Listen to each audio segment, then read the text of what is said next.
L'assassinat systématique des journalistes qui essayent de couvrir la guerre génocidaire à Gaza est une composante essentielle de cette guerre génocidaire. Si les journalistes sont assassinés, parce qu'il s'agit bien d'assassinats, ce ne sont pas des bavures, les journalistes à Gaza sont assassinés méthodiquement, ciblés en tant que journalistes par l'armée israélienne.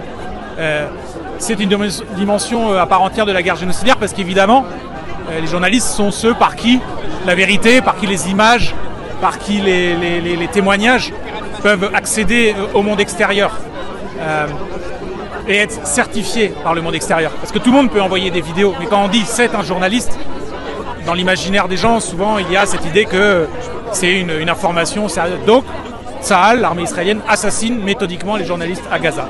C'est pour ça qu'il était important d'être là, c'est pour rappeler que c'est une dimension parmi d'autres de la guerre génocidaire. Alors évidemment, le journalisme et les médias en France sont très hétérogènes, sont pluriels. Je ne donnerai pas de nom, mais il y avait ici des journalistes qui ont été des combattants de la première heure pour la vérité, des journalistes qui, il y a encore quelques mois, avaient des discours un peu plus ambigus, on va le dire, et puis il y a des journalistes qui ne sont pas là. La rédaction de CNews n'est pas là. Les complices du génocide et ceux qui passent leur temps à dérouler l'argumentaire du gouvernement suprémaciste israélien ne sont pas là. Donc on pourrait dire, et pourquoi les journalistes et pourquoi pas tout le monde?